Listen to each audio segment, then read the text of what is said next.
What's up, Steven? How are you doing, man? Hey, good afternoon, Bryce. Thanks for the invite. I'm excited to be here. You know, our personal conversations have of late have gone some twists and turns, so it'll be interesting to see where this ends up. And then my hope is that it will be at least somewhat useful, or at the very least entertaining for your listeners. No, I definitely think this is going to be pretty entertaining and hopefully pretty enlightening as well in a couple of different avenues. But no, man, I would love to kind of pass the baton to you right now and allow you to introduce yourself in the best way you know how, because I feel like you're going to be able to do that a little bit better than I can. So go ahead, man. Take it away. Sure. If I was to, take the broadest stroke possible to begin with, I guess, I am different than most of my peers, colleagues, and friends who are in this, the fitness and wellness space that we find ourselves in, because I did not at the university level study exercise science or dietetics or anything of that nature. My background as far as university was much more focused on philosophy, psychology, and comparative religions. And I even did some graduate work in those areas until the PhD, track just got a little bit too stuffy. So I dropped out of that and I went to Asia for a bit and taught English for a little bit, but came back to the States. So we're talking about 1990. And believe it or not, this is going to be shocking, but there weren't a lot of job postings for philosophers at that time. So I had to really do a little bit of, introspection and decide, what skills do I have? What skills could I ascertain? And what did I really like doing that would somehow tangentially be related to coaching and psychology and philosophy? So, it was a good timing for me, actually, because the early 90s was when the mind-body paradigm started to kind of catch on with the general population. So the timing was good. And then I was really fortunate to find the Chek Institute out in California. So Paul Chek and his people at that time were quite a bit ahead of the curve. They were teaching a very holistic approach to coaching, and not only fitness. Today, you and I and the general population is pretty much aware of things like sleep and recovery and breathing and cold plunges and meditations. But back in the early 90s, that was not nearly as prevalent in the Gen Pop as it is today. So I was fortunate to get in on that relatively early and realize that I did start a company called The Human Form, and it was just me, and I was doing fitness.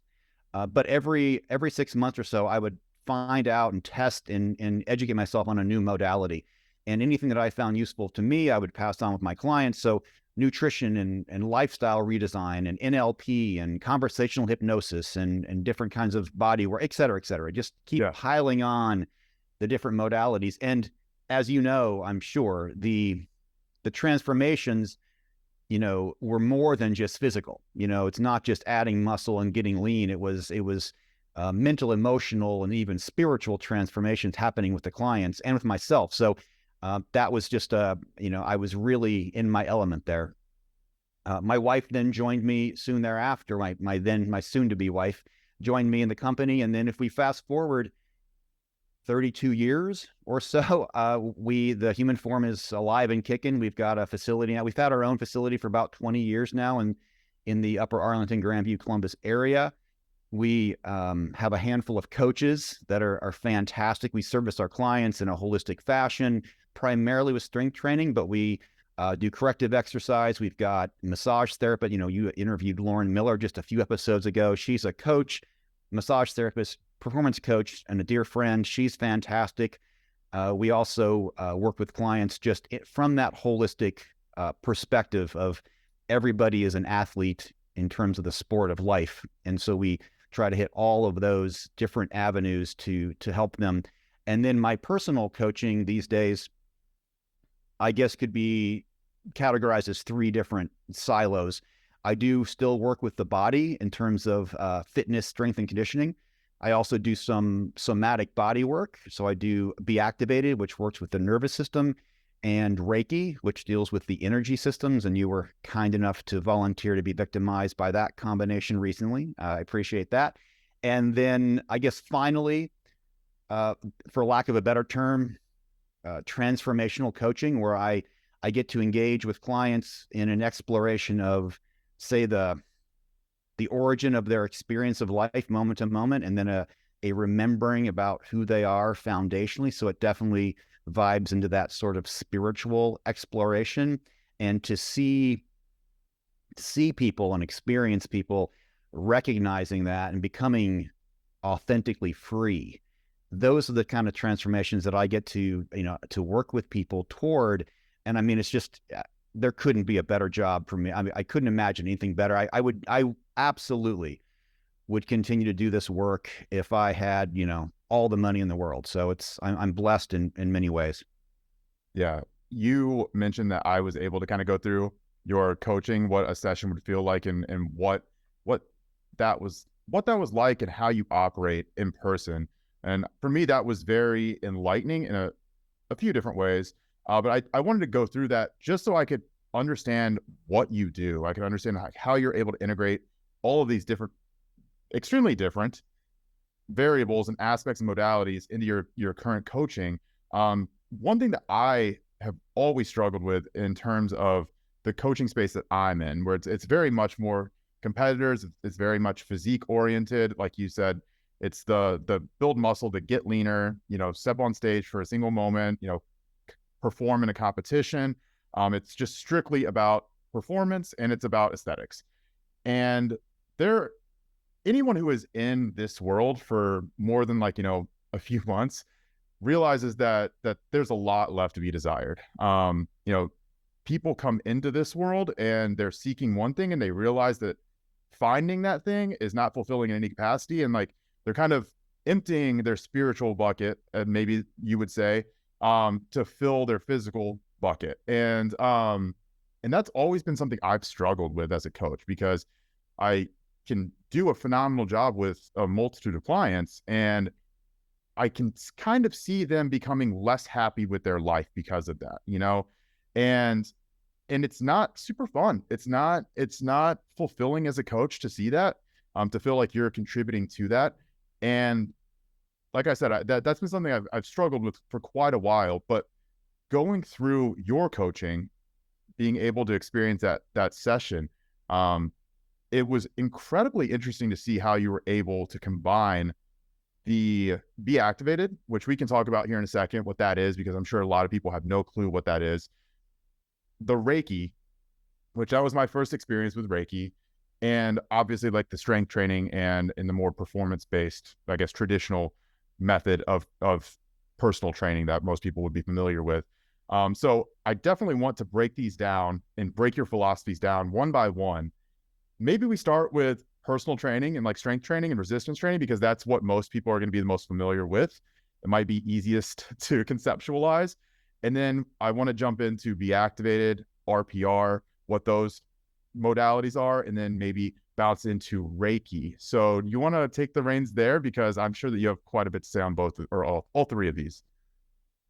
Well, sure. It does seem like a bit of an enigma, these things kind of thrown together.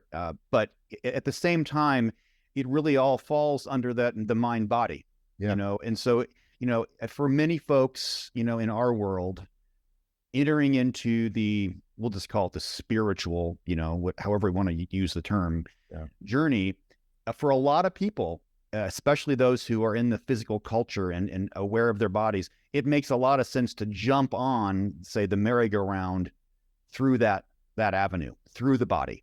And for those people who are not as physically oriented, for those people who are more, say, toward the intellect, or more inclined towards the esoteric sort of exploration, they can jump on in those areas. I mean, to me, it's all going to end up in the same place sooner or later.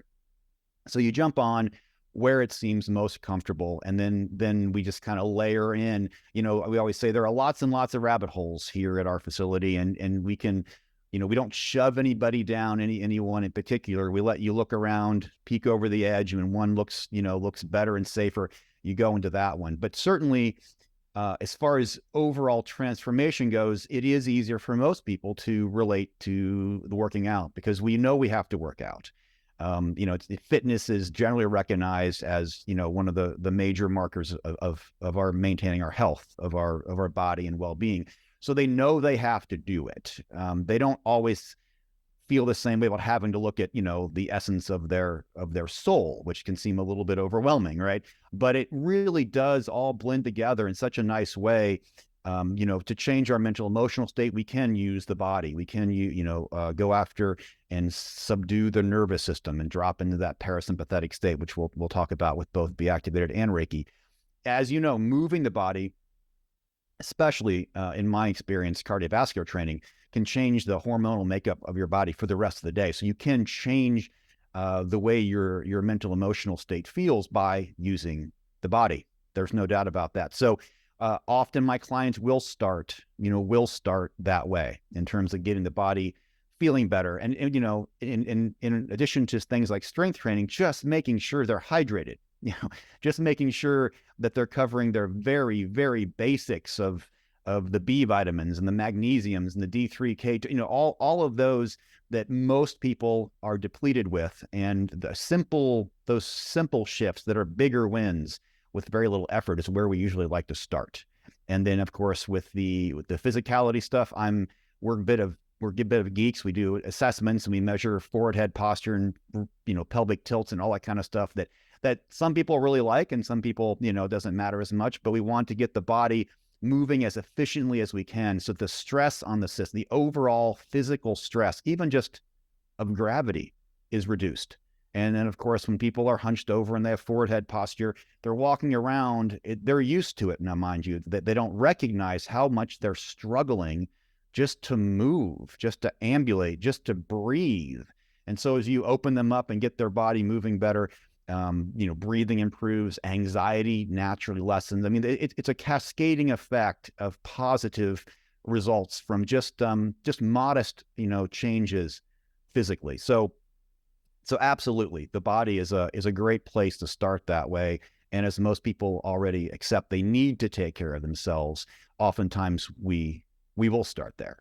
Now, almost all of my private clients, we always start with at least 10 minutes of Be Activated prior to the strength training, because it gets the body tuned up, if you will. And so oftentimes we will do that. So, and we can talk about Be Activated, in depth all we want. And then, so a client comes in and we start with Be Activated, and then we may go and work out, or we may go for a run, or we may stay on the table and drop right into Reiki, or we'll do a little Be Activated. The nervous system has calmed down, and we sit down and we chat. We explore, where we are, in our mental emotional space at that time. So it really is. I'm fortunate to be able to coach in a way where whoever shows up that day, so to speak, whatever they need in the moment, is the avenue that we'll take for that training session. Whereas it's not laid out in advance that we have to do this, and this. Whereas if you're training 3 or 4 people in a semi-private group, you just can't, you can't afford to do that, obviously. So I think for me, it's the best way to offer coaching that is flexible and truly, personalized to the moment, really, not just to the person, but to the person who shows up to me, who's in front of me right now. I'll be honest, I've never talked to anyone who approaches coaching the way that you do. I experienced that. I don't think I experienced the full breadth of it, because even just hearing you talk about that, the different avenues that we could have gone down in that moment, it is continuing to just kind of broaden how I view what you offer, because, and maybe even offers the wrong word. I think that your coaching is just completely different than everything that I associate with traditional coaching. And maybe that's the point. Maybe that's the point, because I mentioned it to you a second ago, but I've written extensively about this, that it's kind of just like this almost existential crisis in me, where traditional coaching seems to be failing a lot of people. And we can expand that beyond just the fitness space too. There's a lot left to be desired. There's a lot lacking in the traditional approach to coaching and helping people improve their lives themselves. And again, just going back to the buckets analogy, because I think that's in a lot of ways appropriate. Feels like no matter what you're doing, you're filling one bucket at the expense of another. You know, it's just a very zero-sum bucket game that we have operating there. But your approach feels very much to me, it's like, no, we can fill all of these buckets at the same time. Maybe it's a little bit slower, but we don't have to dump one out for the sake of filling one up. And it's not this continuous merry-go-round, as you said. We can continuously improve over time in a semi-linear fashion. It doesn't have to be this, you know, winner take all type of thing where you focus only on one aspect of your physical, emotional, spiritual health, and have to completely disregard the rest of what you were doing, the rest of what makes you you. And maybe that's just a very broad interpretation of what you're saying. But listening to you talk about what you offer, it's very, very eye-opening for my own approach. So yeah, if we want to jump into Be Activated, I think that would be amazing, because maybe that would kind of round out or start to round out a lot of the ideas that you're presenting and that you're putting forth. But is there anything that you want to add to kind of what I said before we jump into Be Activated? I think that was well said. I should have you do my branding actually for me.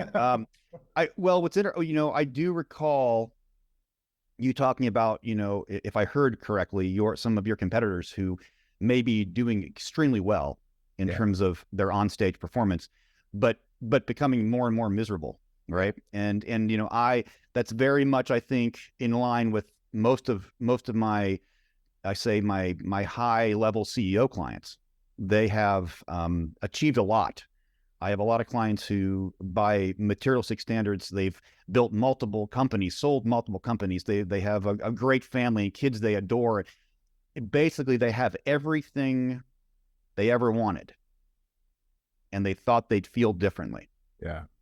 And so, I assume you have competitors who've reached a certain level of notoriety within their sport, within their physique sport. They're doing very, very well, and yet they're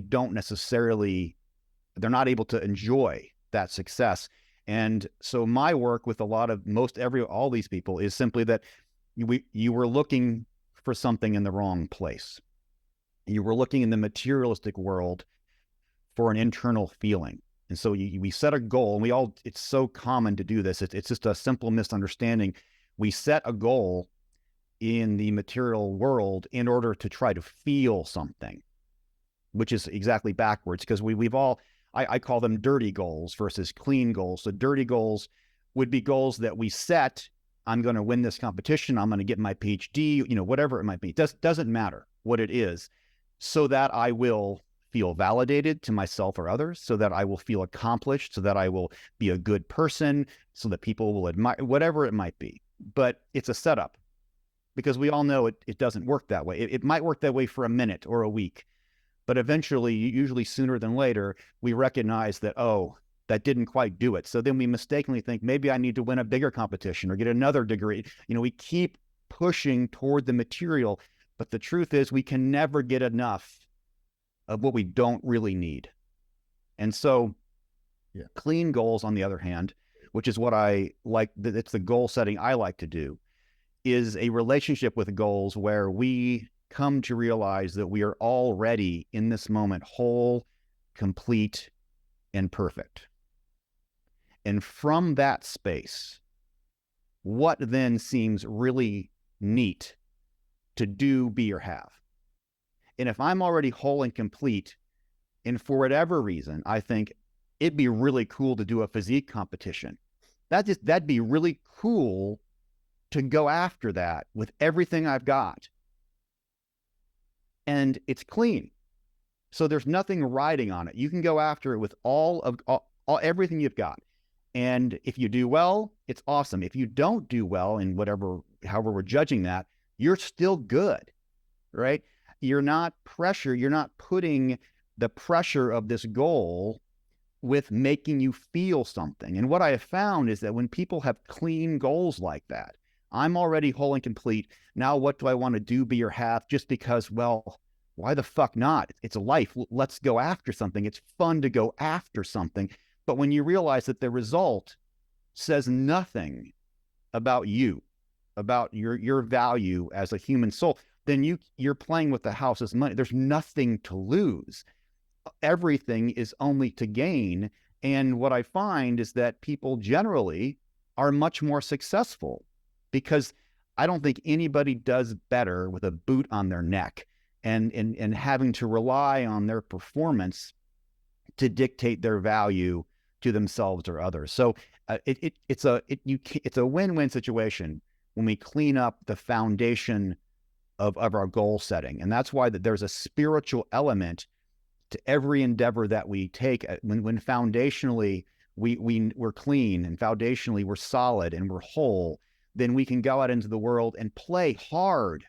Why not? That's what makes it fun. And competition's fun because you're playing to win. Yeah. But in the big picture, you really can't lose. And that's the shift. Yeah. Where I think, so many really high performers, they drop into the flow state. When you're in the flow state, you're not making decisions. You're not asking yourself, how am I doing right now? No, because if you're asking yourself that, you've already dropped out of flow. You're already judging yourself. When you're in the flow state, when I would say grounded in who and what you really are, you don't ask those, you don't even make decisions. You're playing a sport, or you're giving a presentation, whatever it is that you're involved in, you're just doing because you're actually just being. And so that I think is the beauty that these elite performers, all high performers know what I'm talking about. Actually, everyone drops in and out of flow throughout the day, every day. But what happens is a lot of these very gifted elite athletes have a game or even a streak of matches where they're on it. And then they think, how do I get back into that flow state? Maybe it was my Red Sox. I'm like, it wasn't your fucking Red Sox, man. There's no trick to get into flow. It's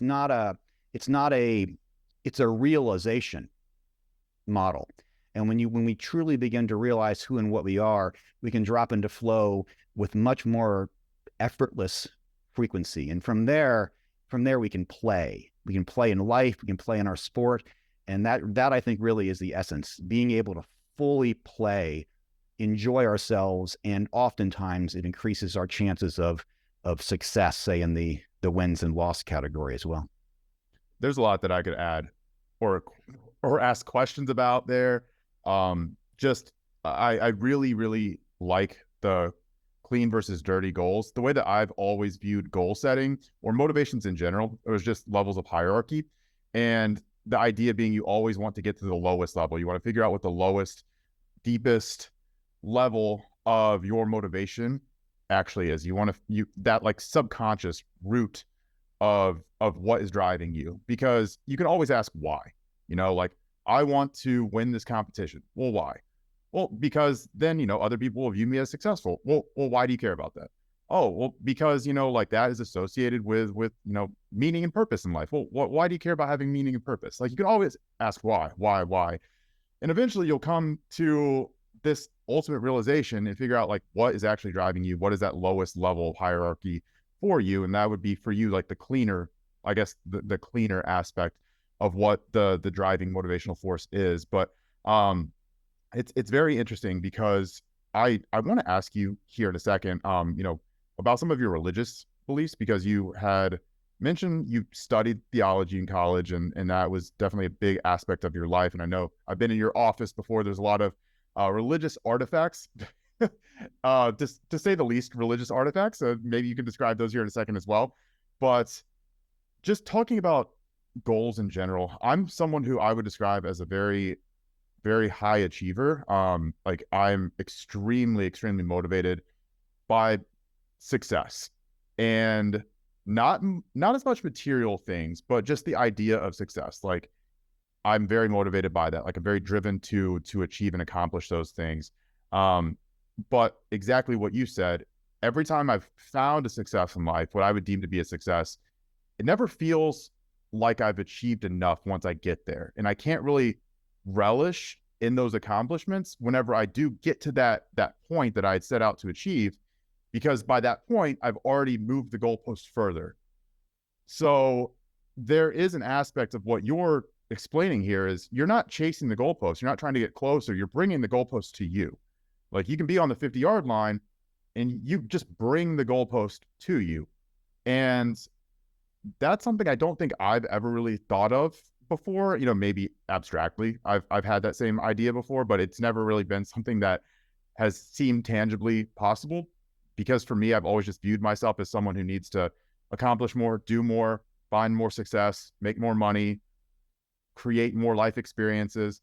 And there is that aspect of, for me, always feeling a little bit unfulfilled, a little bit lacking purpose. It's like, well, I've done quite a bit more than like I would have expected that I'd have been able to do 3 years ago, but there's still that chasing the rabbit feeling for me. It's like, am I ever going to be able to catch that rabbit, or am I just going in circles here?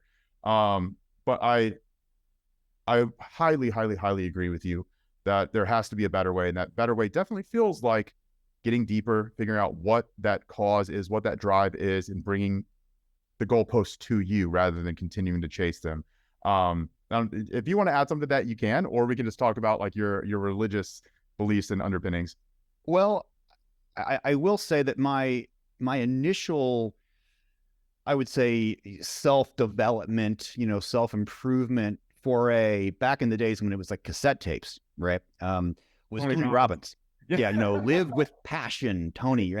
And I, to be fair, I spent a couple years in that organization as well, and was trained by some of his top folks back then. And it did serve me well in many ways. It's certainly in terms of sort of materialistic objectives, with starting a business. And I would listen to those tapes and get fired up, and for a time, it was motivating, and I got a lot of shit done. And then something I started to get a sense, because Tony, now I can't speak to Tony. I haven't really kept up with his work. So I assume he has probably continued to, advance in his theories and stuff too, as we all do, right? But back then, it was very much almost honored to be discontent. He would say, use where you are now, the pain of where you are now, to project you out into the future. Never be satisfied. Set a goal. He would have big, hairy, audacious goals. Set your BHAGs and go out and take massive, massive action. And then as soon as you got that, what's the next mountain to climb? And so it started to feel to me like he was, kind of a dopamine junkie, right? It was just the initial attainment of that goal. And then he had to get the next one and the next one. And I thought, this dude, and I was projecting, to be fair, never seems content. And it's always in the future, when I attain the next thing, then I'll be happy. Then I will somehow be fulfilled. And, in other cultures, in our culture, I would say contentment, there is a strong prejudice against contentment. It sits side by side with laziness, in this culture. And I think it's a very bad rap for it, because in other cultures, contentment, it sits side by side with awakening and enlightenment and wisdom and peace, and so I started to be like, hey, maybe there's, Tony was always into state manipulation. So that's what, the NLP and whatever he knocked off NLP, you feel this way. I feel insecure, and I want to feel confident and composed to go and give this, talk. And so I can breathe this way, and I can tap these things, and I can roar like all this shit, whatever I want to do. I have all kinds of techniques, and it's not as though they don't often work. They can work. And so it was and for many people at some point in their journey, it can be a very freeing experience to be able to change your mental, emotional state more or less at will. And that feels like freedom. And it did for me for a while. And then I started to get just a bit of a hint that maybe that wasn't true freedom, because I was already coaching very wealthy folks who had financial freedom. They could travel anywhere they wanted in the world at any time. They could do materialistically almost anything they wanted to do. And they would, infer with me that they were not free. They were prisoners in some other way. And so I began to think, instead of being able to manipulate my mental emotional state, what if I came to better just understand that my mental emotional state is always in flux. My mental emotional state, my true peace can never really fluctuate, but the mental emotional personality traits that I have and all my quirks and all that kind of, that will always be in and out of flux. What if I can instead relax into that, and instead of trying to manipulate everything, instead try to truly understand it and be at peace with that? And as I experimented in those realms, I found out that I was far more content. I wasn't motivated as much by, I would say, desperation. So when I was taking massive action to achieve some goal that I, just made up goal, I just would make one up, usually big. I want to run a 50-mile race in the mountains, that kind of shit. And I would just go for that, right? I think I'd say, oh, Oprah runs a marathon, so my first race ever was a 50-mile race, just crazy stuff, and it's not that it wasn't fun, but my goals back in that time were a bit on the dirtier side. I thought I would feel something. I could change my mental emotional state by achieving something. So instead, I would explore, instead of moving from desperation, so instead of trying to achieve something crazy so that I would feel validated to myself and or others, I would think, what if I was already whole and complete? So instead of desperation, what if it was inspiration motivating me? What if it would just be kind of cool to challenge myself to do something? What if it would be cool to start a new project? What if it would be cool to, ask somebody to be a partner to in a new business? What if it would just be cool, and that I was inspired by it, and that the outcome, although I'll work quite hard. I'm like you. I'll work. I like working. But what if it turned out as I thought I wanted it to, or that it should, or if it didn't, that really didn't matter.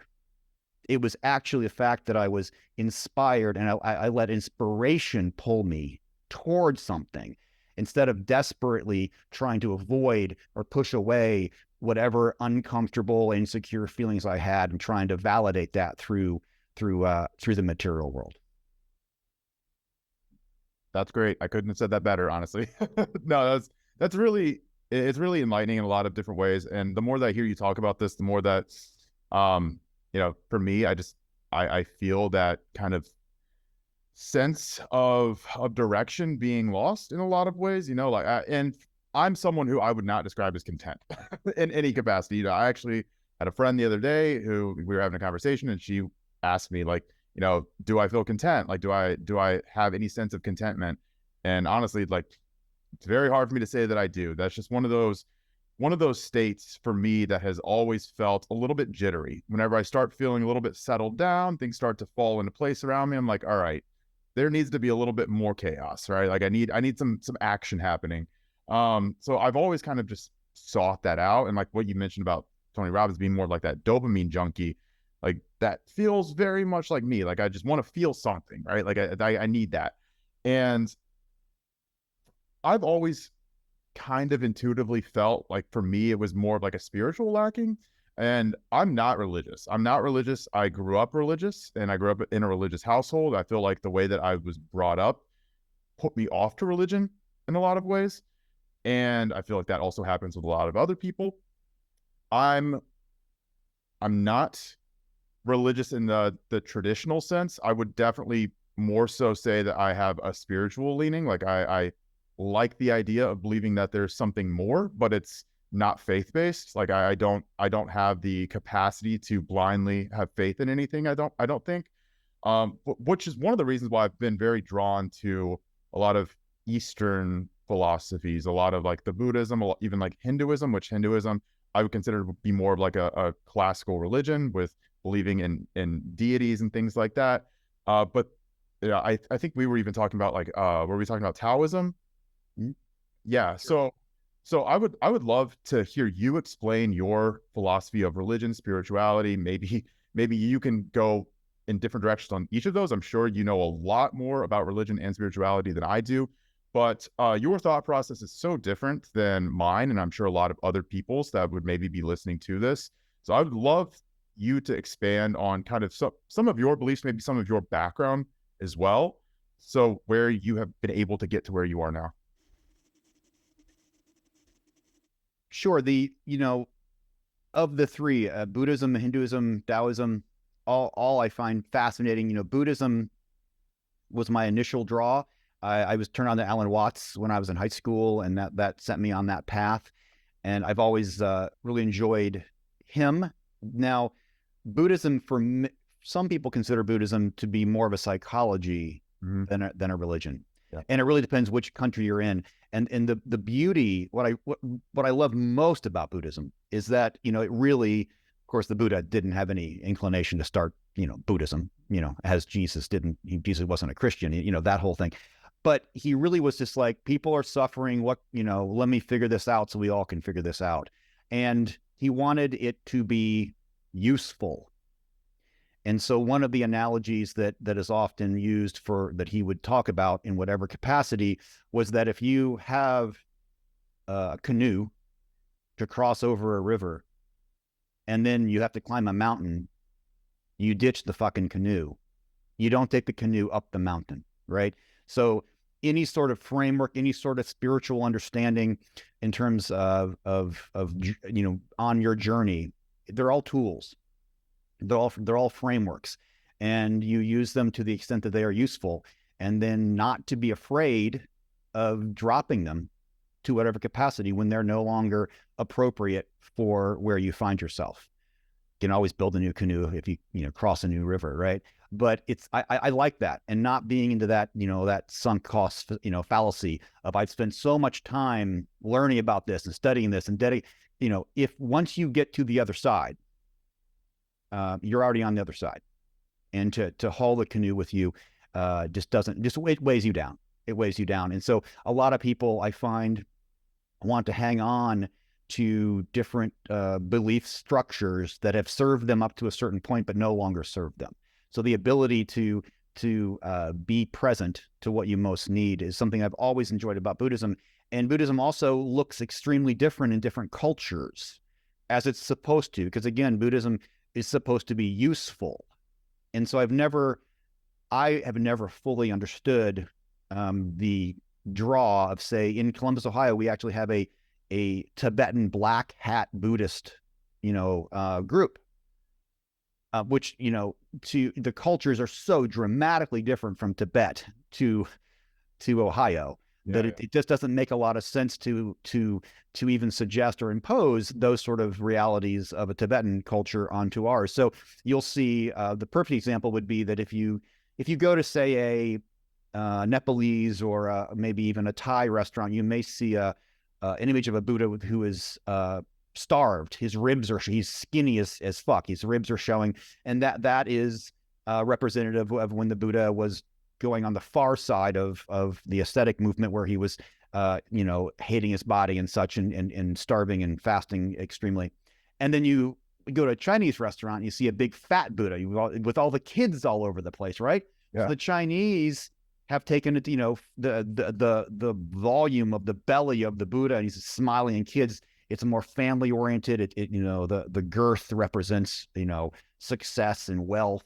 And there's even in some Chinese Buddhisms, there's even a kind of a heaven-like, place you can go. And, the Buddha never said shit about that. But again, it doesn't really matter, because it's supposed to mold and adapt to the cultures, because the question is this helpful in reducing your suffering?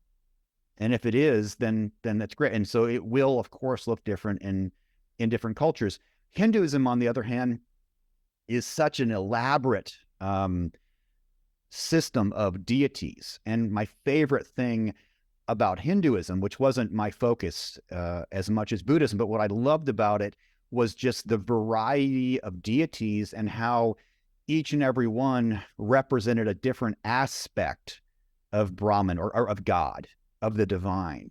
from the raging Kali to the, the promiscuous, Krishna. He's my favorite, because, ornery little Krishna grows up and bangs all the milk maidens. I mean, it's an elaborate stories and that the divine can express itself in so many different ways.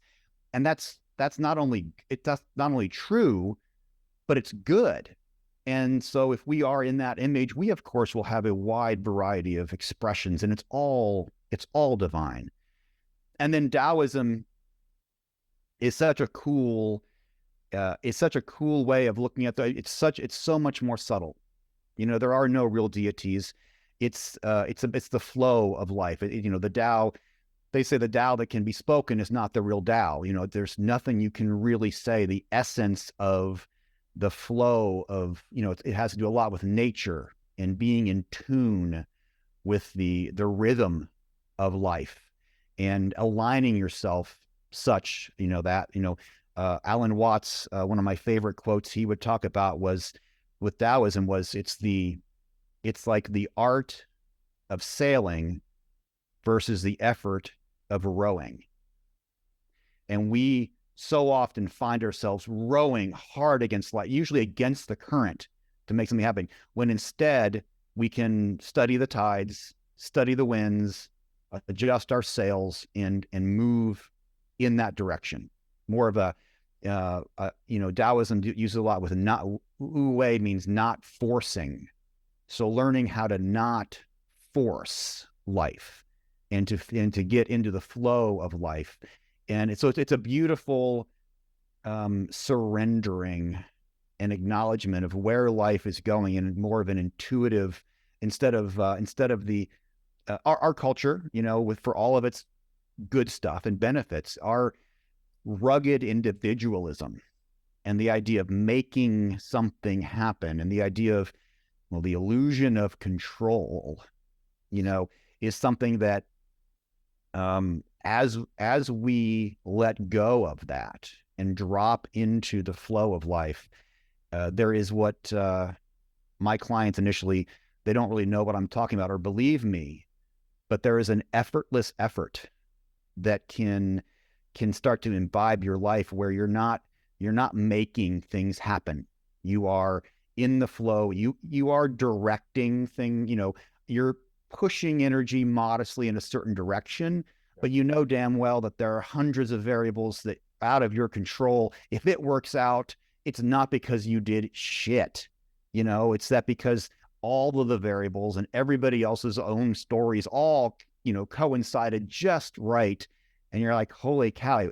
But often, as things don't work out the way we intend, but sometimes they work out far better than we could have imagined, because people are just we are so shitty at projecting what's going to make us happy, right? And the problem there is that there's nothing that can make us happy, right?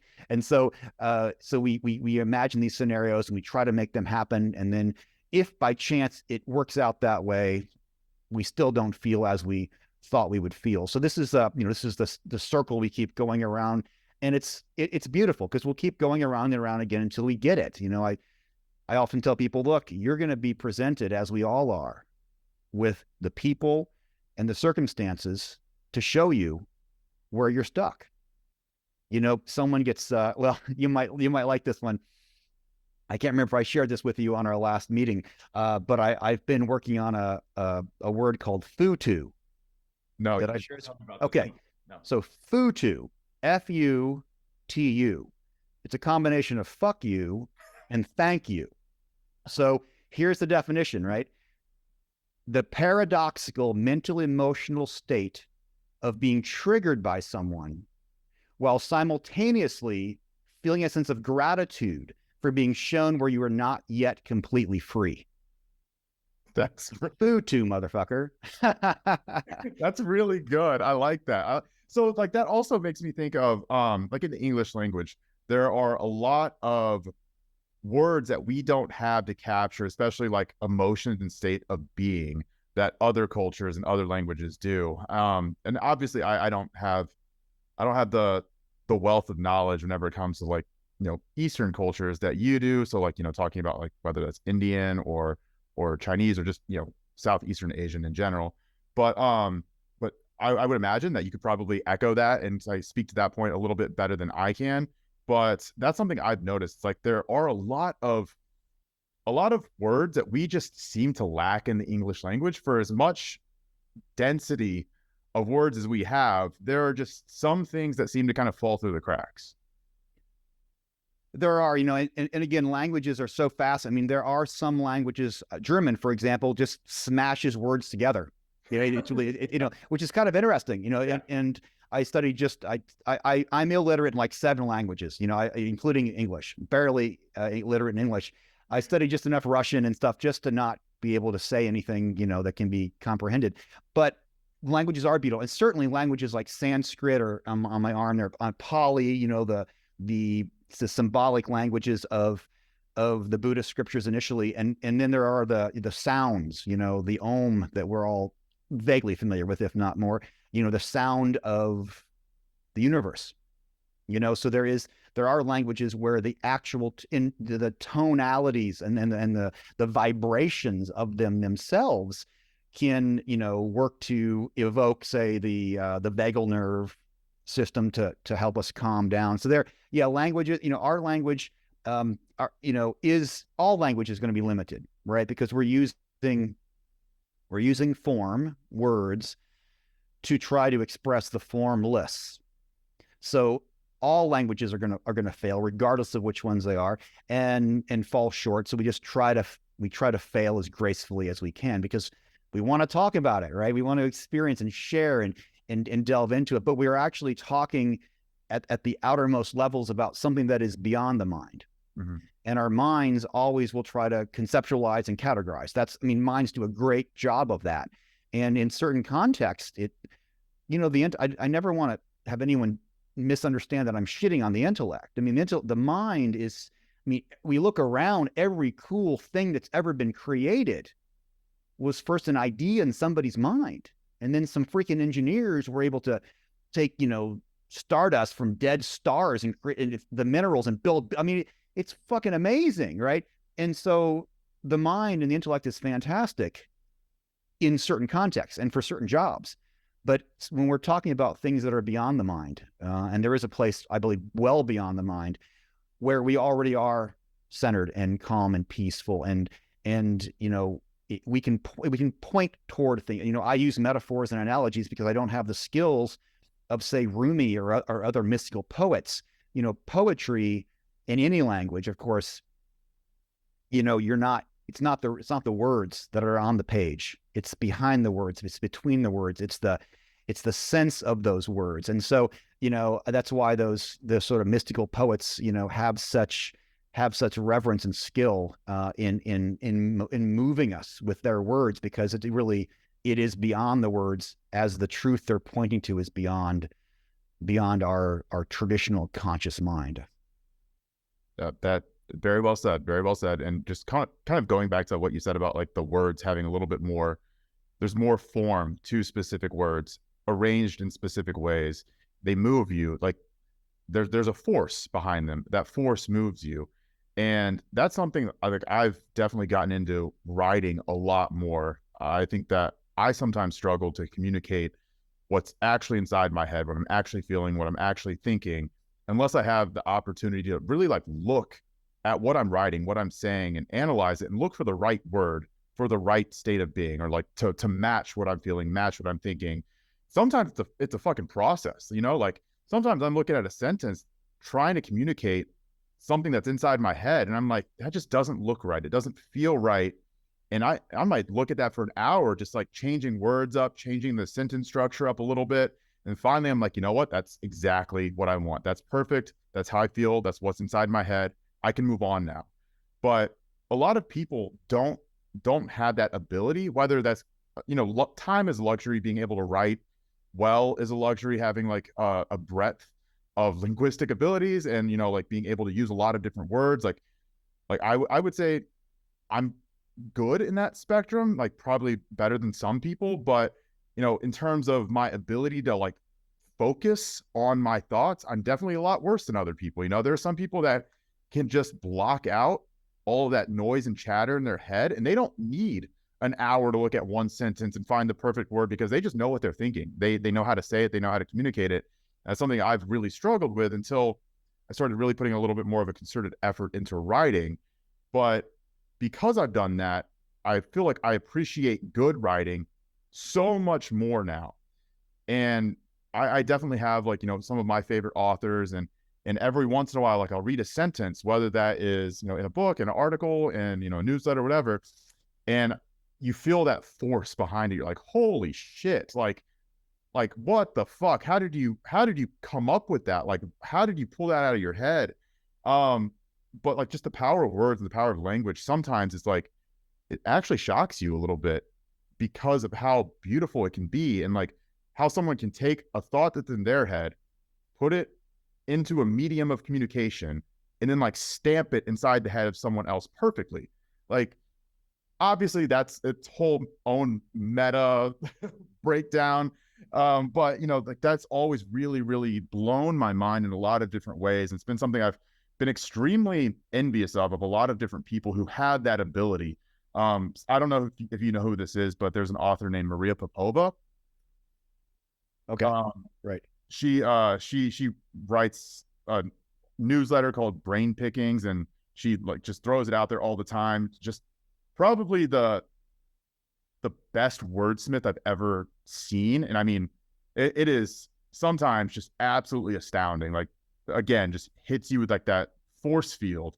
And I'm always just so envious. I'm like, Jesus, like, what if I could actually write like that or communicate like that? And I've heard people giving speeches before where you're just like entranced by like the way that they talk and the way that they gesture, and like they just suck everyone into their vortex, you know? And like that is, it's such a skill. It's such a skill. And I mean, obviously can be used for bad as well, you know, like that, like there are definitely malicious uses for that type of charisma, but you know, just being able to accurately communicate what's going on inside of your head is, I mean, it's hard to underappreciate how important that truly is.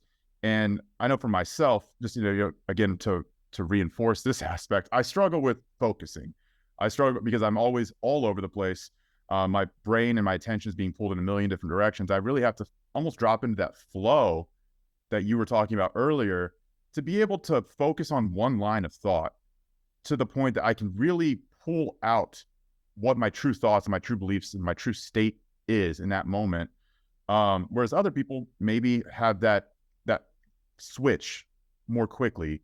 I don't know if you can speak to that a little bit, but maybe that was something that you also have struggled with. Maybe that's something that you've been able to improve over time. Yeah, I do. I share the reverence for wordsmith, you know, and certainly the poets, Rumi and those guys. And then I also sort of the spiritual texts. There are some, you know, I certainly didn't try to write like those guys when I was doing my book. But I'm also thrilled with things. You know, Tom Robbins. He's my favorite fictional author. I'll send you. I mean, some of those passages that he writes. It's just you wonder where in the hell that skill set. But you know, it's interesting because I read a lot. Well, I read often, I should say. But my wife she'll look over. We read, you know, in bed before sleep every night. She's like, "Are you reading that book again?" And I mean, there are some books that I'm a highlight junkie, right? And there are some books that I probably have read 15 to 20 times. You know, I'll read them twice a year or more. And I'll be like, well, yeah. And she says, why? And I'm like, well, because I was a different person the last time I read this. That, you know, the last time I read this, that was two iterations of Stephen ago. And so I will get different things out of it 6 months or a year later.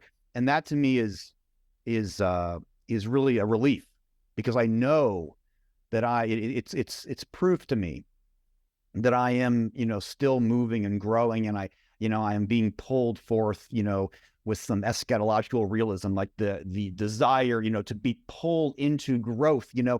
Yeah. And so I'll keep reading the same stuff, you know, over and over again, but it's not the same stuff. And when you know, journaling, it's interesting, you know, just getting stuff out.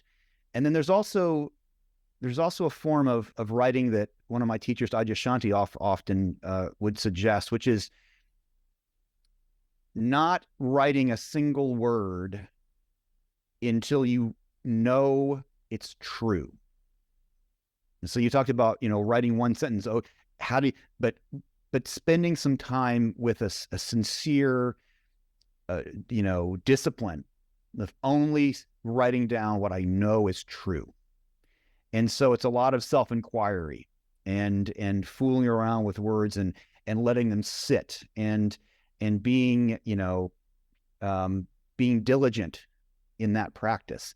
And then, of course, there is the, I never would have gotten, my book finally done if I, stuck in that space too long. So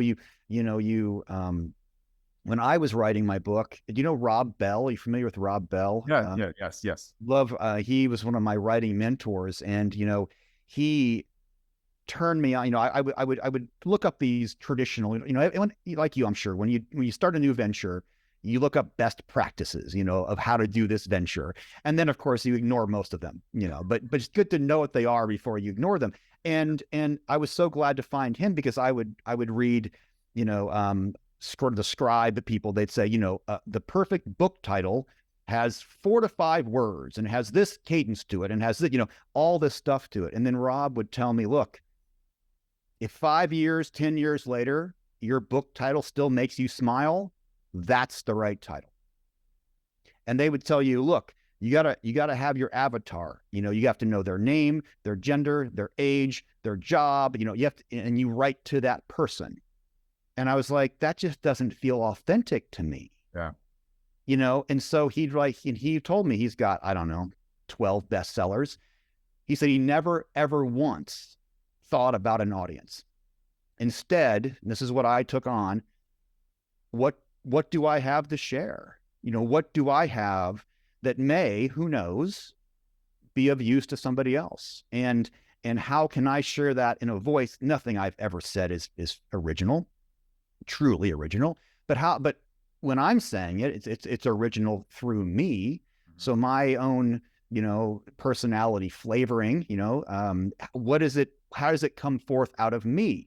And could that be useful? And even if it's not, it's an exercise for myself.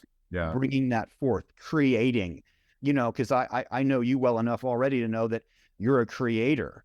And if you are, actually, it's really funny. Do you remember John Cougar Mellencamp? Are you young enough to know when he was Little Pink Houses for You and Me? Little ditty about Jack and Diane. The name sounds very familiar. Okay, so he was, when I was growing up in the 80s, he was John Cougar. And then he became John Cougar. Now he's just John Mellencamp. But he's now in his, 70s. And he's, I guess, regarded by many songwriters as, top of the game. Yeah. And I saw an interview with him, and I watched the whole thing after, because it was really fascinating. But he basically said this. He said, people who are creators of whatever kind need to keep creating, because if they don't create and push it out externally, they're going to spiral down internally. It's gonna bite them on the ass. And from the Bible says, if you bring forth that which is within you, it will set you free. And if you do not bring forth that which is within you, it will crush you. Mm-hmm. And so it's not even, folks like you and me and most people you deal with, it's not a matter of, should I create something? It's, you really have to. For your own mental, emotional well-being, it needs to be expressed. And then the secondary benefit of that, of course, is that it may be useful to somebody else. I mean, that's just an extra, icing on the cake. But I think creatives like ourselves and the real creatives who do incredible art and that kind of, they need to create for their own mental, emotional well-being. Just to branch off of that point too, I think that what you said about not saying or not having put forth anything original, I think that's probably an oversimplification. I've felt that way before as well. But I think that anything that you take, any fact, any statement, any concept, and whenever you overlay a new experience on top of it and then present it, it is something a little bit different, So like you could say 1 + 1 = 2, but if you describe that in a way that is your interpretation of it, overlaying your experience of life, in all of the other experiences that have formed who you are now, and then present that new information, or present that, I guess, old information regurgitated. It is something new, and it adds a little bit of like a tail to it that wasn't there before. But I honestly think that's how, over time, things are created. New things are put forth. You're just over lots of time, people just continue to talk about the same concepts over and over and over again. And then someone eventually sees something new in that regurgitated concept that creates a new concept. And they figure out something new from the old. And then it goes in a different way. And, it's building off of the prior knowledge, the prior experience that's been formed over tens, hundreds, thousands of years of everyone has come before you. And maybe that's maybe that's a little bit more philosophical than it needs to be, but especially in terms of writing. And writing is something, again, I've grown to have a completely newfound appreciation for it over the last like couple of years. But whenever I sit down to write, like you said, there's nothing new coming out of the pencil, of the keyboard whenever I'm typing. It's just my reflections on whatever it is I'm saying. It's my interpretations of whatever it is I'm saying. And a lot of times it's not even for someone else to read. It's just for me to get it out. Because, for a lot of people that maybe are a little bit more introspective, like I'm definitely someone who is introspective. I think about thinking, think about thinking about thinking. And that can be a pretty dangerous place to be for a lot of different people. And like you said, you kind of spiral down into this internal pit if you're not careful. But just externalizing a lot of those feelings, a lot of those thoughts and states that I'm in, or that I have been in, it allows me to get it out in a way that I can examine, that doesn't feel like this internal examination of me. It feels more like I'm seeing it in front of me. I can externalize it. And then if I want to, I can leave it there. It doesn't have to overlay back on top of myself in this like weird recursive, never ending spiral into this pit of misery. So again, maybe a little bit more philosophical than it needed to be there, but just wanted to amend what you were saying. Yeah, no, I hear that. I can certainly smell where you're stepping in there. It's getting it, putting it out, putting a little bit of distance, between our personality, because I think that, again, let's just dive off the deep end. We are not our personality. Mm-hmm. We're nothing to do with our quirks. And no matter how much, I always say, people will say, when will I, if I have some sort of realization, will I stop these quirks that I have? I'm like, well, probably not. I would tend to believe that all of the awakened folks throughout history, from Jesus to Buddha to all had their own personalities. When we're in this meat suit of an incarnation, personalities and quirks and are part of the gig. And you could say karmic, to burn off. I mean, it depends on your orientation. But while we're still here, we're going to have those elements. But when we recognize that they are not us, and when, for the negative self-talk, I mean, we all deal to one degree or another. Some people, it's absolutely debilitating. But this negative self-talk, and I will have clients ask me initially, well, how long will it be till I don't have that negative self-talk? And I'll be like, well, what if it never goes away? And they're like, you sound like a shitty coach, And I'll be like, no, hear me out. Like, what if we didn't try to get rid of it? Obviously, as that which you give energy to, that which you resist, feeds it. And so what if we just regulated it, to the back of the bus? It may still be talking, but if it doesn't have any power over you, if you don't give it any energy, you can barely hear it. You never let it get in the front seat. You never let it drive. You don't even let it touch the fucking radio, but it's still there because it probably at some point had some benefit to you. Nothing that we have within us didn't serve some purpose at some point. And now that we have grown to a certain degree, we're like, well, that negative self-talk served some it's no longer relevant. It's no longer helpful. It's going to hang out so I can kind of, futu it, and just be like, yeah, I hear you. but you're not relevant anymore, And so that, I think, again, that is the part of the sailing versus rowing.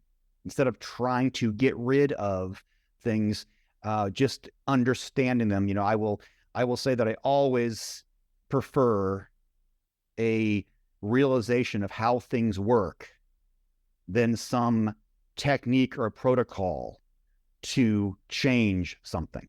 Because techniques and protocols, and we all have our, there are many, many good techniques and protocols, and a lot of them will be useful to us. But in the end, they cannot be relied upon to always work.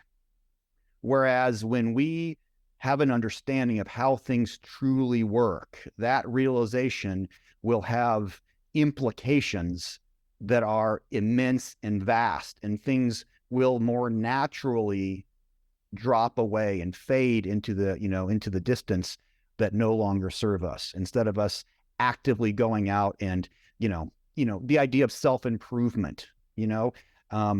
If we recognize there really isn't a self, and we recognize that improvement based on what? Is there where did this criteria, self-improvement, there are numerous presuppositions with self-improvement. If you're starting a program of self-improvement, you have to, number one, acknowledge that there is a separate self. So even if that were true, let's just say that was true, then there's some sort of standard upon which you're judging yourself against another self, or some apparent other. And then you are determining you're falling below that mark. And then you're also deciding that this plan or this guru or this, self-improvement talk, speaker is the guy or woman to lead this quest.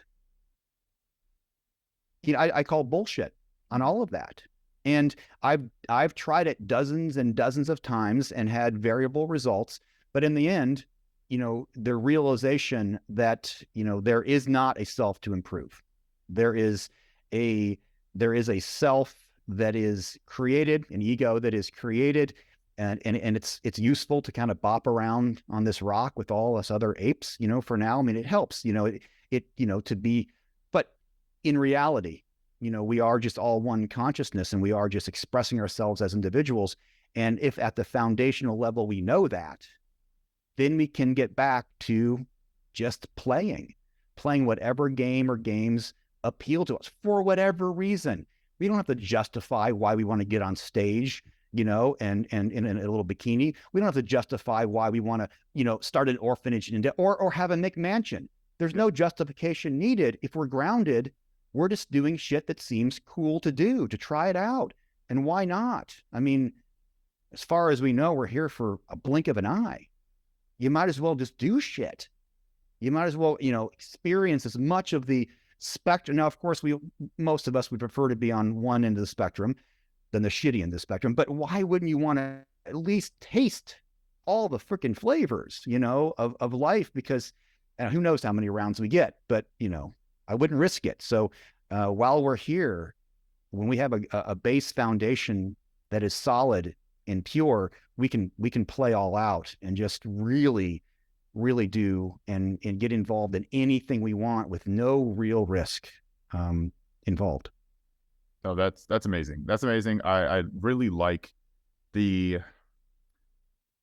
I like the idea of the self being this constructed thing, I think that makes it so much easier whenever you start to view who you are as a lot of these constructed defense mechanisms and constructed useful traits, potentially like very temporally short useful traits, like maybe, again, the canoe analogy, where you've built up something that maybe 10 years ago would have been useful for you in that moment, but you no longer need that anymore. And you see this a lot, or again, I'm not a psychologist, but with trauma, with anxiety, and a lot of things like that. I like to speak of trauma as living in the past and anxiety as living in the future. And it's very hard to rid yourself of both of those things enough to be present at any moment. And I'm very anxious. Like I would say that I'm not someone who has a lot of a lot of trauma in my life, at least not a lot that is like, on the surface, but I'm someone who very much anxiety. I think about the future a lot. And then there are other people who are the opposite of who I am and how I operate. They don't give a shit about the future. They're so stuck in the past. But the way that you've broken that down, obviously very eloquently. I had a friend who I talked to a few episodes ago on this podcast. His name's Mario, and he refers to that as like shadow selves. A lot of these different aspects that make up yourself, that have kind of just pieced that puzzle together over time. It's not about breaking that down. It's about accepting them and moving it to the side, and then moving on to the next aspect of your shadow self and acknowledging that, seeing it, appreciating it, moving into the side, and getting, again, all the way to the root. What is the root of who you are, and the consciousness versus the self and all of that? It becomes a big convoluted mess, but I like that idea. For me, that is so much more easy to get behind, to understand, than religion, than like, formal, I guess, monotheistic religion, especially. But whenever I think of anything spiritual, I often defer to like the idea of consciousness and like this universality of consciousness, and trying to figure out like what the fuck this thing even is, right? Like it's this very, unknown, mysterious, ominous force that no one has been able to pinpoint. No one knows where it comes from. No one knows where it is, where it's stored, but it's what makes us us. And it's like injects life into an otherwise very, inorganic universe. And I'm curious to ask you and get your insight as like what your thoughts and experiences and maybe perception of what consciousness might actually be. That's a very loaded question, but I'm very curious, just for my own curiosity, as to like your perspective on something that is obviously like a very big question. Yeah, and it's interesting because, and I had no doubt that, if I, monologue there and said it in a certain way that resonated with you, being an intelligent guy like you are, and you say, yes, that resonates with me. And what's interesting is that, first and foremost, people like us, we have no problem getting it on an intellectual level. Mm-hmm. Yeah. Intellectually, because again, our minds will compartmentalize and compare and contrast, and the whole bridging. It's like this, but not that, And there's nothing wrong. I mean, it can be quite beneficial, I would say, if we don't stop there, right? So the intellectual. So all kinds of people will say, I get non-duality intellectually, but blank, blank, blank. I'm still doing this, or I'm still reacting to my wife, whatever it is. And so I often will stop them and say, actually, I have a shorter version of that. Do you want to hear it? And they'll say, yeah. And I'll say, I don't know yet. Yeah. That's all. Yeah. And it's completely cool to not know yet, so we know, and to forget that's the key, to know, to see something clearly, and then to forget, to default back into those that neural pathway that we developed over time, because it's still pretty strong. We'll forget, and then we'll remember, and then we'll forget again. And that's like seems to be the dance of this human incarnation. And usually we start forgetting less and we remember quicker. But that whole interplay, I mean, the beauty is you get to keep remembering again. You get born again over and over. Oh, I remember. I was stuck in traffic the other day, and I was getting frustrated because I forgot that traffic can't make me frustrated. Nothing externally can make me feel anything. And of course, I was the fucking traffic.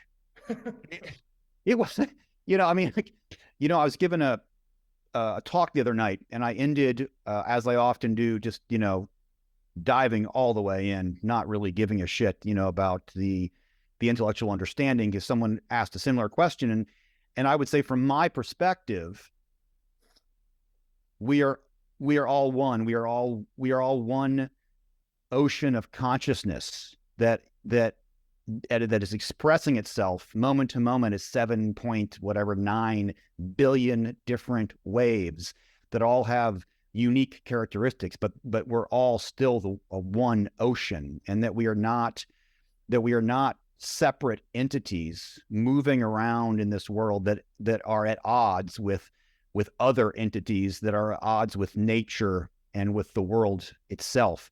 That we are, at our essence, we are untouchable, we are resilient, and we cannot be harmed in any way by anything in the external world. Now, the meat suit, of course, can be harmed, and can be neglected. So we should obviously take care of it. We should. That just makes sense. And I think when we fall and relax into what we truly are, it makes much more sense to take care of the vehicle that we have, and not because we should, but because it just makes sense. It doesn't take discipline. When we recognize who and what we are, we might as well take care of this to have that experience. But we realize that our true essence cannot be harmed. Then fear falls away naturally. We don't have the fear and do it anyway. The fear naturally falls away, and we can open up our hearts and we can move forward through the world, relentlessly with an open heart, knowing that there's nothing that can touch us, and we can live from a place of safety and a place of love. And that I often will end with something along those lines. And one of my friends asked me afterward, they said, how many people do you think got that? And I'm like, I don't give a shit how many people. I mean, I'm expressing what I see. Mm-hmm. And through doing that, I have no skin in the game of anybody seeing what I see exactly, or I'm just sharing. And if what I'm sharing ignites within anybody, any sort of flame, or even a little teeny ember of something that then they can fan in whatever way and with whatever belief structure they have, if it can ignite something, then that's all. Where it takes them, that's none of my business. How anyone lives their life is none of my business. But if through journeying and exploring and sharing like this together can be an impetus, to help in any way someone along their journey, then I am, I'm blessed to have that opportunity. And of course, it's also selfish in that I get to share with you, and I'm of course learning and growing at the same time. No, that's great. That's honestly great. And whenever anyone talks about like that subject, like the subject of consciousness, it's funny because like there's clearly not a real definitive answer to that, but it is interesting to see how people go about trying to answer that. I feel like often, or even if you would have asked me that, I would not have been like, who fucking knows? I would have tried to give some kind of like intellectually like roundabout answer, like, oh, I think based on this or that, it could be this. But I always really appreciate just someone that can say, who fucking knows? Who cares, really? Like, we don't have the answers right now. And in a lot of ways, like knowing the answer might remove a lot of what makes that subject sacred. Like it's the mystery that has kind of held that above a lot of other things to be analyzed to the nth degree. And I feel like whenever you know the answer, sometimes that does take away a lot of like the magic of it. Well, yeah. Anytime where I say or I think I know, I'm done. Yeah. I know it means I'm done. And I can't imagine being done. And so it doesn't. I have an idea. I have a feeling. I have a sense of it, and that's why so much of talk about consciousness is we can talk about it, but really combining that with feeling it. And so the Reiki or the vagal nerve, techniques, or the Bhakti, anything that can calm us down into a state where our body is more conducive, our nervous system allows our mind just to relax a little bit in that space of surrender. And I believe, as far as my spiritual path, I do believe that, there is a place for discipline. It's not a big place, but there is a place for structured work to be done. But the biggest chunk is the surrender and the allowing, and that all the techniques and all the study and all of the meditation and it all can take us up to a certain point, and it can take us pretty far. But once we get in Buddhism, they call it, the gate. Once we get to the gate, I don't believe personal will can bring us through. I believe it's a matter of grace, which is a matter of surrender. We pass through the gate. We are pulled. We are allowed through the gate, and then we look back and realize in Buddhism they say it's the gateless gate. The gate was never there, of course. It's a cosmic joke. We're out looking for ourselves out there. And it's the hero's journey, right? It seems like we have to do the hero's journey. We go out looking for something that is always right here. And I don't know if we should lament that or just be like, that's just the way it seems to be. But we get through the gate through surrender. And that, I think, is one of the most powerful and underestimated. It seems to be in conflict with the making shit happen of our culture. But when we can combine those things and in the end realize that the final step off the cliff, if you will, into the free fall of true freedom is more an action of surrender and grace than it is making anything happen. I read something recently, just to kind of echo what you were saying there. I read something recently along these lines because, again, while I'm not religious, while I'm not what I would consider like classically spiritual, I have a lot of curiosity around all of those domains. But there was something regarding meditation and meditation relating to Buddhism and Eastern spirituality in general. But the crux of what I was reading at the moment was that finding this state of open consciousness, the state of feeling enlightened or waking up, whatever you want to call it. It's a paradox because you approach that looking for it, but you can't find it looking for it. It's only through not looking for it and completely releasing essentially all of that control and letting go of all of those desires that you find it, that you can get there. It's a paradox. And like every time I read something like that, like I've read things in that capacity before, or along those lines, every time I read it, it's just like, intuitively, I understand what this is saying, but it's still so far away from me being able to like internalize how one would be able to get to that point. It's like, for me, that feels a lot like someone just kind of like saying something that sounds very intellectually smart, but then it's like, okay, but what do you do with that, right? But obviously, I have had experiences with psychedelics. And I mean, maybe this is something that we can kind of briefly touch on here because I think that it might provide a little bit more context to the whole general conversation, which is obviously going all over the place. But psychedelics, in a sense, it's thrusting you through that gate. It's thrusting you through whether you want to go or not. And it's a rocket. There's no grace involved. It's not flowing along this easy moving stream. It's like, no, you're going over the waterfall. Like that's what psychedelics generally can be whenever you break through that veil. And then you see it all. It comes rushing in, but you don't know what to do with it. Like it's just so overwhelming. You can't take it back with you. You can take bits and pieces back, but a lot of times, and this is something I think or maybe you had mentioned before whenever we were talking, maybe 30 minutes or so ago, but you had talked about people are looking for something that will change the way they are, right? Like, I think psychedelics is the quintessential example of something that people try to take a psychedelic expecting it to change who they are fundamentally whenever they come back. They're expecting this large experience, which going into it, that means nothing. That means absolutely nothing. Coming out, that means something very different. But they're expecting to be a different person on the other side of it because they're going to learn something, or some aspect of their personality is just going to be stripped from them. It's going to fall away, and it's never going to come back together again. And that's not how psychedelics work. That's just not how they work. So maybe you want to touch on that a little bit and give a little more light onto the topic of psychedelics, because we've had these private conversations, and I know that you have a lot to add there.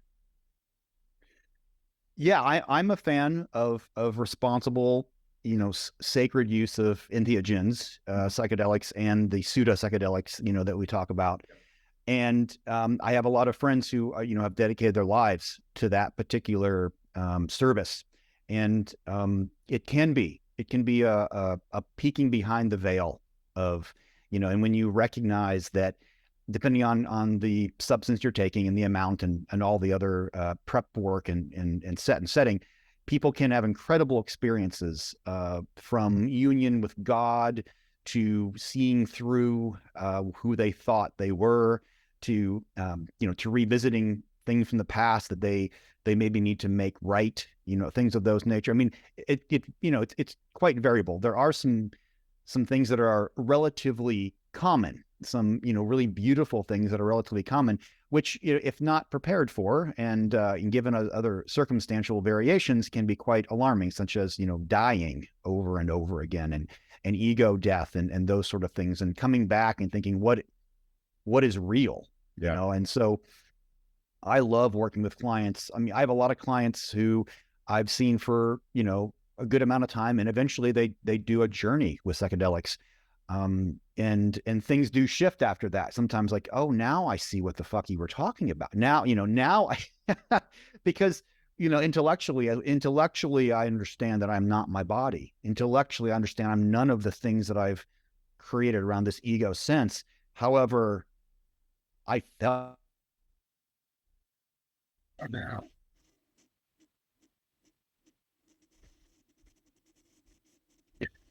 So I think that the key there is that we come back from a journey, and then our mind takes over, and it wants to compartmentalize and categorize and decide what was real and what wasn't real. And of course, the mind has a very limited sense of what is real, but I think the beauty of psychedelics, or having any sort of realization, whether that be through meditation or a beautiful sunset, or freaking orgasm, whatever it might be, if you have some connection to truth, the aperture opens up and you see something.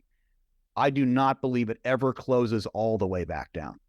It may feel like it, you can sense it closing, the honeymoon week after a journey, if it's a certain kind of journey, you can see you're one with everything. And then you start creeping back in to your old behaviors, and it feels so shitty that way. But really, I don't believe the aperture ever closes all the way. And so, and then the real work, as you know, is not the experience of the journey itself, but it is the integration. What are you going to do with what you've seen? And doing oftentimes is just surrendering into that, feeling into that. What would it be like for me to move through this afternoon at the grocery store if it were true that every individual that appears to be separate from me is actually just me? What if that were true? And then just pay attention. And when and then ask yourself afterward, what was that like? If that had been true, I'm not saying it is, but let's just pretend. How did it feel? How did it change the interaction between you two? How did you perceive that supposed other person? And so it gives us some tools and some building blocks to start experimenting with and playing with. And so in that way, psychedelics medicine can be enormously useful. Not to mention, of course, all the studies they're doing for addiction and and resetting the brain, and there's tremendous things happening with rewiring of the brains and the glutamate network with ketamine. There's so many applications that are going on in the brain besides the experience that you may or may not be having on the journey itself. But I am a fan, and I enjoy working with people who have had those experiences, because even on the table, with Reiki, it's different. Once you've dropped in, or sometimes been thrust into, a different level of consciousness and reality, things never quite go back to the way they were before, because you have you have an insight that things aren't as they seem.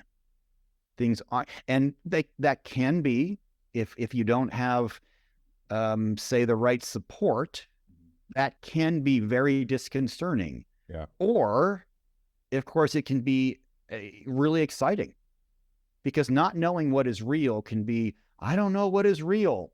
Or it could be like, I wonder what's real here, and, and really be an opportunity to lean in and to surrender into that, and then explore with your new, I call it your new vampire eyes, right? Going around and seeing, how do things look now from this vantage point? And I just find that incredibly liberating, if not immediately, over time, to be very, very helpful for folks. I like to think of it as, especially a very strong experience. I like to think of it as like a hard reset. It's you're rebooting your system, but you have the choice. You get to choose what new software you download on the other side of that. A lot of times, people download the same fucking software and they just keep doing the same shit that they did before, but just becoming more insufferable because they tell everyone about this experience that they had. And then they now think that they're like better than everyone else because they've seen the light and no one else has. And they had this knowledge that no one else has. So now they're the same person. They're just, they suck more. Right. And I've seen that happen. I've seen that happen a lot. And, there are other times where it's a subtle difference. It's a subtle difference in who that person is on the other side. They don't have to tell everyone about it, but it potentially was extremely profound.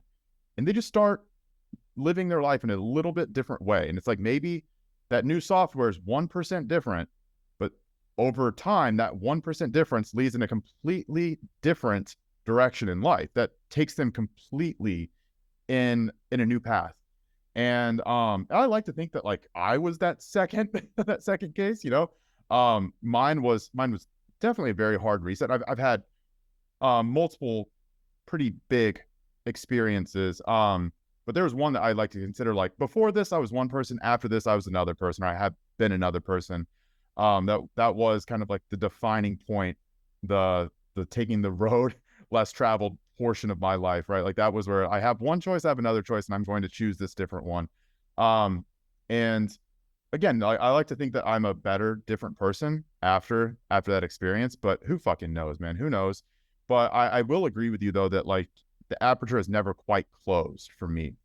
There's always that sense of, and maybe this is where that curiosity is ultimately stemmed from, with a lot of these like kind of larger, maybe existential questions of wanting to know more about like the way everything works, is because like I had that slate completely wiped clean.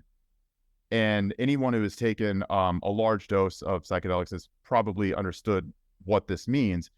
But it's where everything was stripped away, everything is gone. You just see everything, what it is. You just see what everything is without any kind of bias, without any kind of predisposition, without anything informing that decision. You're just experiencing everything for what is. And that's like obviously a very strong revelation, and a lot of times you have to have your ego kind of like violently stripped away before you get to that point.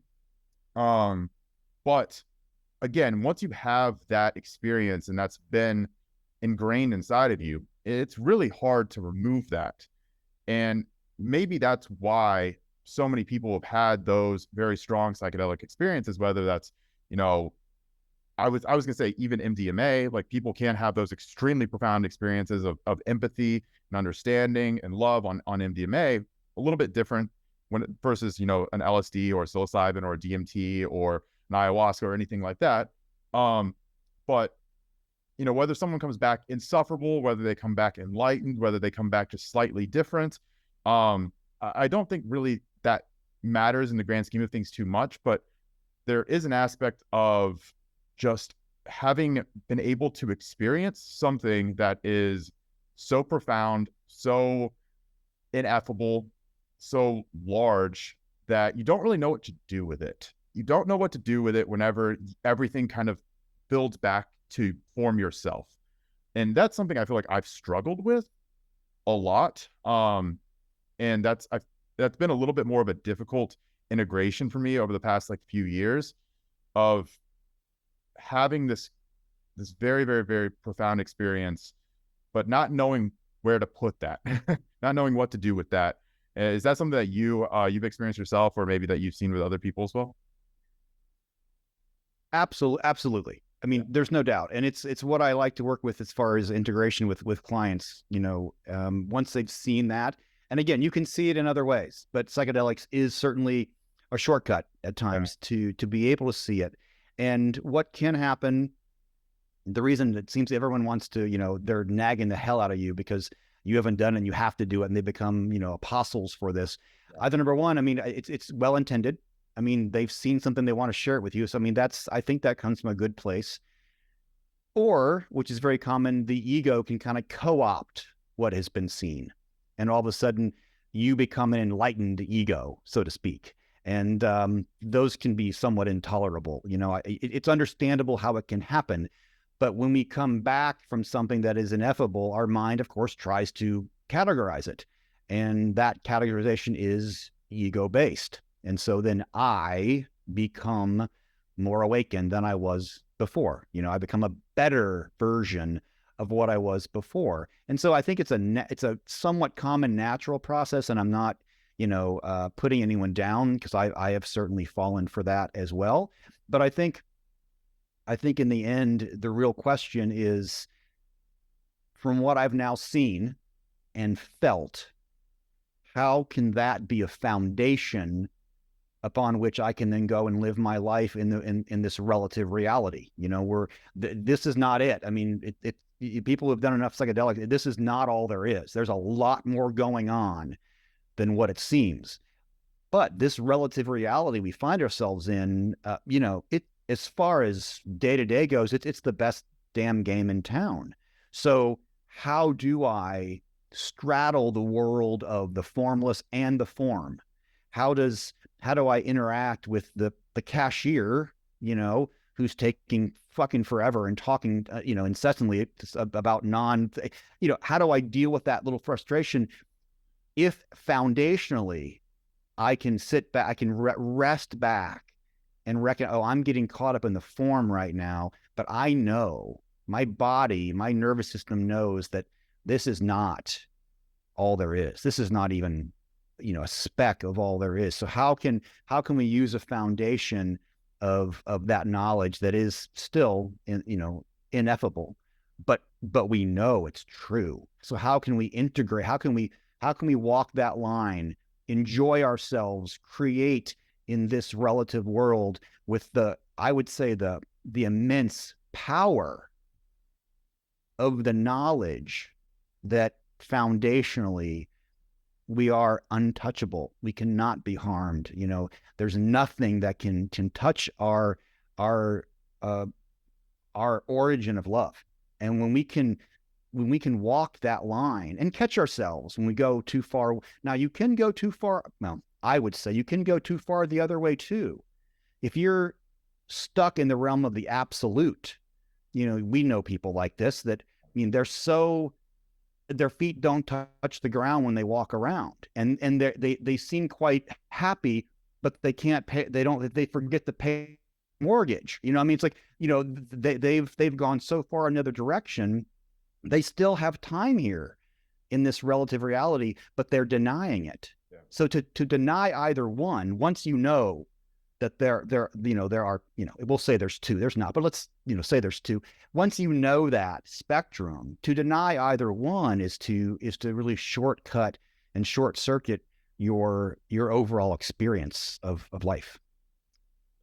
I would highly agree with what you're saying there, that even though we would both agree that what we see is not really what there is, it's not the only thing that there is, there's something more, whether we can ultimately get there without psychedelics, whether through meditation or just like through this profound spirituality or this acceptance, being able to see or break through that veil.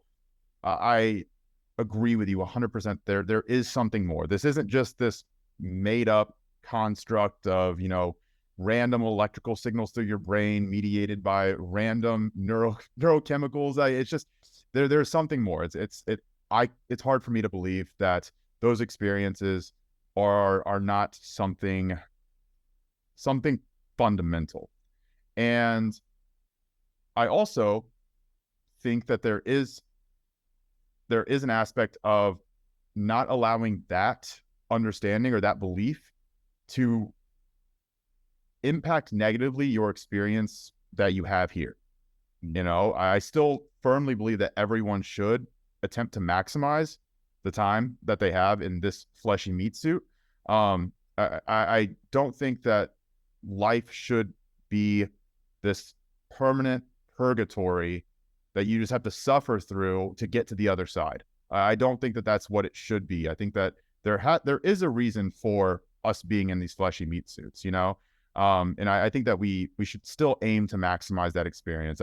Whether that maximization for you is, living in a big mansion, or, walking on a beach every day, or, living or staying and sleeping and living with your significant other, or, maximizing your value in the world through like your work or whatever it is. I think that everyone should have something that they strive for, because ultimately that striving gives us purpose in some capacity, as long as it is coming from a fundamentally clean goal place.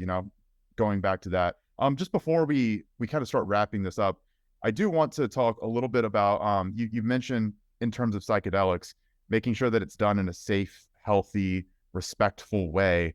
You even refer to psychedelics medicine. I think that that's a really good practice, because it does lend a bit more seriousness and less recreation to what they are.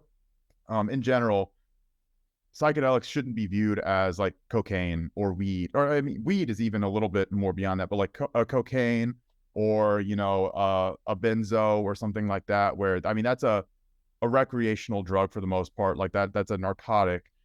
A psychedelic is not something that you just should be doing for fun the majority of the time, and unfortunately a lot of people don't understand that until they really understand it. But then that becomes a very, very, very difficult thing to integrate into their normal life once they've had an experience like that they're not prepared for. I think maybe, want to speak to how important it is to actually understand what these compounds are, how they might potentially interact in your body, the experience that you maybe will come to face with, and then, some good practices for how to be able to like reintegrate that on the other side. Just speak to some of that. Sure. I mean, again, it's the serving of I mean, I do have several friends who are medicine people. That is their full job, and they take it extremely seriously, as they should.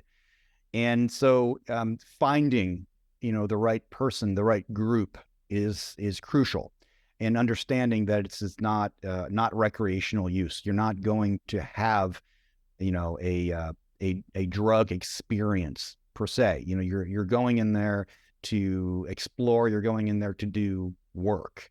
And then when you are with a legitimate, now, of course, there are a lot of studies going on. So eventually, maybe in a year or two, there will be, psychologists who will be, using MDMA and ketamine, which is already legal off label. So there's all kinds of things on the horizon. There's no doubt, because of the effectiveness of the treatments. But there has been, for 45, 50 years, there's been an underground of dedicated folks risking their licenses at times in order to use these compounds within an environment that is truly therapeutic. Now, it can be spiritual and therapeutic at the same time. There are therapy settings that don't have much spiritual element to them, in a more traditional sense. Then there are medicine people who are outside of that mainstream licensure, who are quite good. Now, you have to, buyer beware. Make sure you do your homework. Make sure you know people who have had good experiences with these people, and the groups that you're involved with. There are more and more than ever. It's becoming, of course, there's also money to be made. So again, be careful. Really vet who you're going to be working with. and make sure that through whatever means possible that you vetted them to a degree that you feel comfortable. Having some trepidation going into a journey, especially if it's your first one, but really almost any journey I would think is healthy. There should be a little bit, because you never really know what's going to happen. So there can be a walking that line between excitement and nervousness, I think is probably wise to have that bit of a feeling. And then having a plan. Any good medicine person will make sure your set and setting are proper. Will make sure you have the proper kinds of music that would elicit the kind of exploration that you're intending. But really, I think the biggest key and the most challenging for people is to be able to allow and let go. So you can have your intentions, and you can work on meditating and your ahead of time, and you might fast, and there's all kinds of practices which can be useful. But in the end, you're most well served by accepting, acknowledging whatever comes forth, and inquiring as to why I'm seeing. There have been people who have not used the medicine. It's odd to say you can talk to the medicine. You can ask the medicine, why are you showing me this? I don't understand what this is. Can you show me in a different way? Can you, it sounds funky, but you know what I'm talking about. You can commune and communicate with the medicine in that way and develop a relationship, that these medicines are here to help us and to show us, to give us, to propel our insights, to supercharge our insights. And then, of course, afterward is where the real beauty happens. Having an experience, seeing something can be profound and overwhelmingly blissful, or can be quite a challenge. But the real benefits come through the sustained work afterward, and grounding in what you have seen, and exploring through whatever, multiple modalities, using the new insight that you've attained in a way that is able to express itself in your day-to-day life before you ever consider going back in for another one. The people often will 2 weeks later be like, I want to have another journey, because they want to have that experience again, when it's not really about the experience. So most of my medicine people will recommend at least 6 months between any sort of sizable journey, just to allow that integration time period to be of most benefit to what you can then take into your next exploration. That's great. That's honestly really great advice. I'm probably a little bit more like on the extreme caution end of everything, just because I've had my own experiences. I've also seen other people have some pretty intense experiences that they weren't really prepared or ready for. So, anytime I start having these conversations with people, I'm just, man, like, do your research, take the time, understand what you're doing, understand what these compounds are, understand what the repercussions could be, surround yourself with people that you trust, that you're comfortable with. It's almost this laundry list of precautions. And over here, like on the other side, it's like, oh yeah, also like this good thing could happen. It's like, I feel like I'm so far on the other end, just because they're just generally so propped up positively, which obviously the positive experience is so profound. It's again, ineffable. You can't speak of it. You can't put words to it. But I feel like because there are such profound positive experiences, the negatives, or the potential negatives, just kind of get washed away at times. And it's like an afterthought. Oh yeah, maybe you'll also kind of like go crazy and lose your mind and like drop into psychosis and end up in like a loony bin, but don't worry about that. That couldn't be you. That'll never be you. It's like, I've heard that before of, well, this could happen, but it could never happen to me. It's like, that is the absolute worst thing you could ever think or say out loud, because anytime there is a possibility, it could always be you. It could always be you. That definitely hit me. That hit me whenever I had a very profound experience. But again, I think just being extremely cautious, understanding like what these compounds do, how to do them safely, how to surround yourself with the right people to allow that integration on the other side. It's obviously the most important part of that. But we could continue talking all day, honestly. I know that there are a lot of things that we talked about going over and we wanted to go over, and we've honestly just gone on so many different tangents. We've gone down a lot of rabbit holes already, and I want to be respectful of your time. I think that we should definitely do this again at some point, because I would love to get into a lot of the other things that we had planned to talk about, like the be activated, the Reiki, some more about the coaching that we just kind of got derailed on today. But is there anything that you want to add before we go? Maybe, you know, plug yourself, plug your services, plug where people could find you. Sure. You know, and yes, I'd love to hit this up again. It's been really fun. And yeah, we could go on for a long time and hit the, you know, the Joe Rogan length of podcast Oh here. yeah. But it probably is better to cut it, you know, just to a moderate length here. I'd love to meet up again. There's lots to talk about. And, you know, really, I think you've mentioned it several times. Curiosity. Mm-hmm. You know, it's about I always say compassionate curiosity about, you know, for oneself and for everyone else, an empathetic curiosity. I really think that's the key. That is, curiosity is the engine that drives it all, you know. So instead of a self-improvement sort of, you know, instead of looking at the ways that we are, you know, not measuring up and thinking I need to change that, switching it over to a, isn't it interesting? I've seen the truth. Isn't it interesting? I've seen what this behavioral pattern ends up being every single time. And yet I'm still drawn to do it right now. Isn't that fascinating? And open up the heart and really get curious. And hopefully you'll do it again, because then you get to see it again and again. And with repetition, like reading the same book over and over again, you will see things differently. And when curiosity brings about an insight, when you start seeing the same thing you've seen before differently, then different things make sense. And when different things make sense, you start doing and behaving differently. And all of a sudden, you've broken that habit because you've just stopped doing it. Discipline isn't anywhere in the picture. It just doesn't make sense anymore. And that is that beauty of effortless effort. And I appreciate you've mentioned curiosity many times. And that is what I always come back to, a compassionate curiosity. And so if anyone's curious about me, on that note, my website is renegadelifecoach.com. Human Form Fitness is our holistic gym here in town. And you can find my book, Spiritual Constipation, on Amazon, and I guess anywhere else that questionable books are being sold these days.